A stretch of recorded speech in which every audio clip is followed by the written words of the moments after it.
กินด้วยกันแล้วมันอร่อยว่ะอร่อยเนี่ยไฮไฟมามิโอเค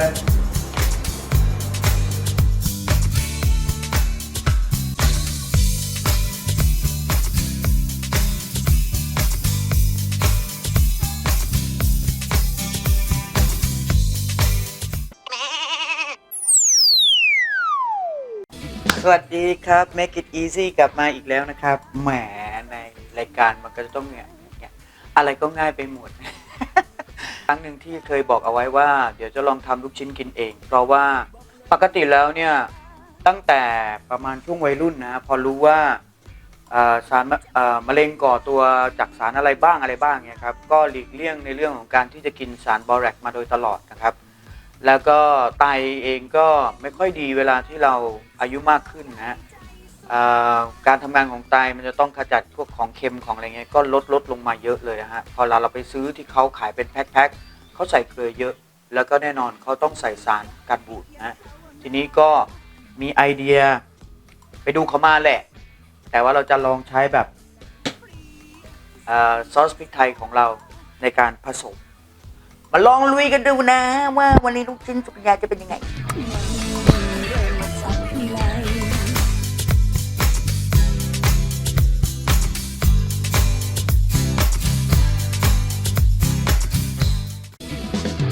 โอเคครับ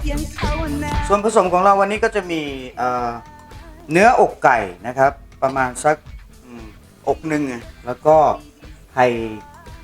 ข่หนึ่งใบนะครับแล้วก็ผ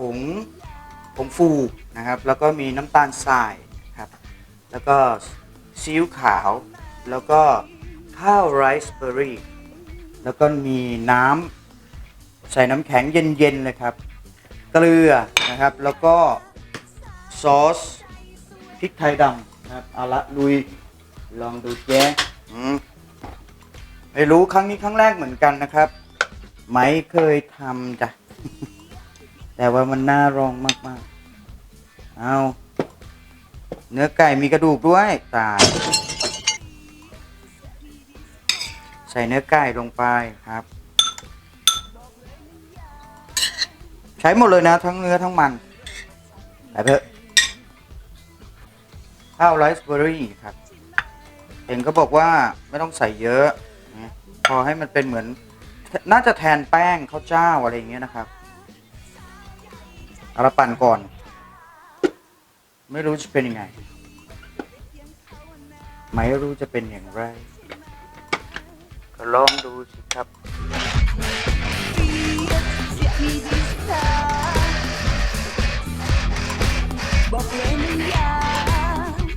พอรู้สึกนิดหน่อยเติมน้ำเย็นลงไปนะ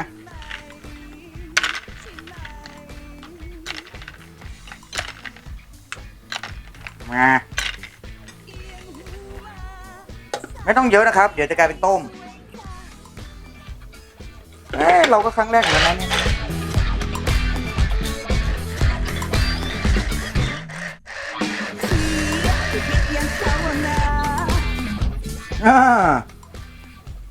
เหลวใช้ได้เลยนะนี่เอาละปรุงรสครับใช้ซีอิ๊วประมาณสัก2ช้อนเนาะน้ำตาลอย่าเยอะนะประมาณ1ช้อนโต๊ะนะครับเยอะไปมันจะหวานไปนี่ผง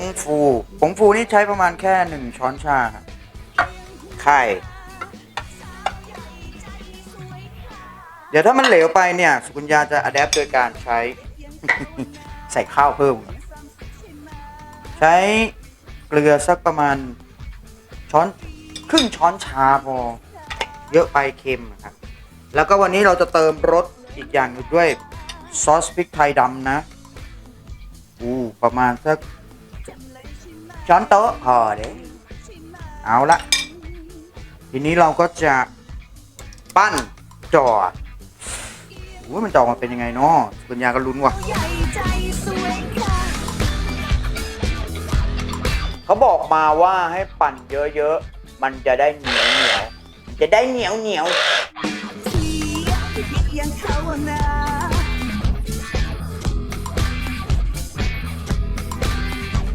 ขอดูความเหนียวข้นหน่อยดิโอ้อุ้ยหอม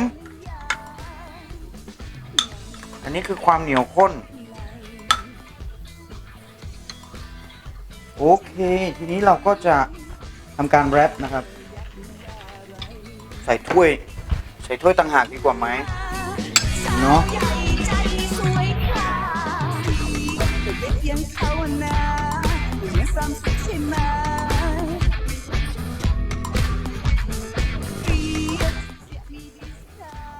จากที่ไม่เคยรู้เลยนะครับว่าลูกชิ้นก็ทำกันยังไงเนาะแล้วก็ปกติเราก็ไม่รู้ว่าที่เขาทำเนี่ยเขาใช้แป้งอะไรนะครับแต่เนี้ยข้าวไรซ์เบอร์รี่ของเราเองเลยฮะแกมแล้วก็ไม่มีสารเคมีที่เป็นสารกันบูดโดยทั้งสิ้นครับโอเคจับเวลาเราจะแช่ไว้1 ชั่วโมงครับแช่ในช่องฟรีซ1 ชั่วโมงถ้าแช่ช่องปกติก็คือประมาณ 2-3 ชั่วโมงนะใส่ช่องฟรีซไปเลยแฮปจับเวลา1 ชั่วโมงครับรอเฮ้ตอนนี้ครบ1 ชั่วโมงแล้วนะครับเราแช่ช่องฟรีซไว้1 ชั่วโมงก็ต้มน้ำเรียบร้อยรอแล้วนะครับสำหรับจะเอาไปต้มนะครับ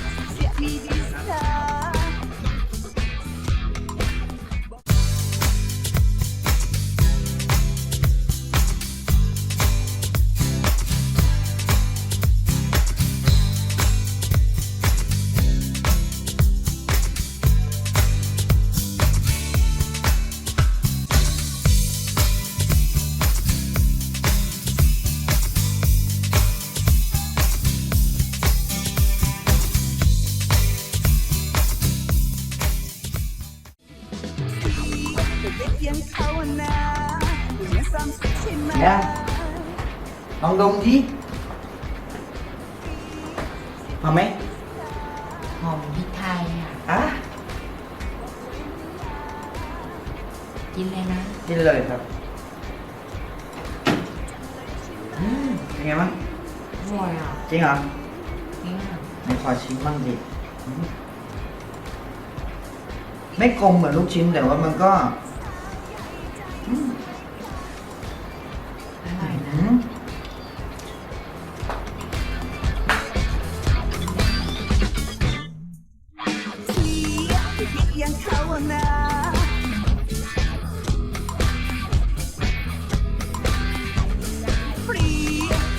เนี่ยแหละฮะสำเร็จไปแล้วนะครับสำหรับลูกชิ้นที่เราทำได้เองนะครับโดยที่ไม่ต้องกังวลเรื่องของ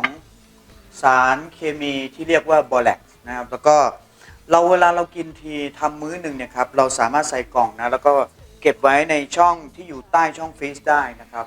ในกระบวนการของเนื้อสัตว์เนาะแล้วก็วันหลังก็เอามาทำแกงก็ได้ทำผัดก็ได้หรือจะจิ้มลวกจิ้มกินแบบนี้เสมือนเป็น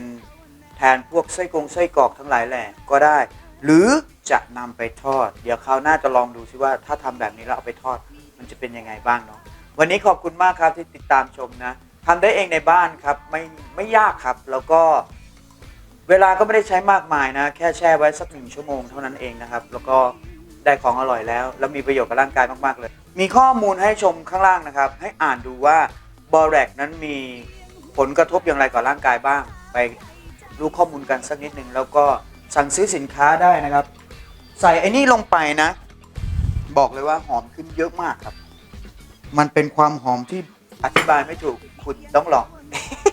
ต้องลอง วันนี้ขอบคุณมากพระเจ้าอวยพรครับแล้วเจอกันใหม่ในคลิปหน้ายังไม่รู้ว่าจะทำเมนูอะไรแต่ว่าประมาณนี้แหละง่ายโพดๆบ๊ายบายครับ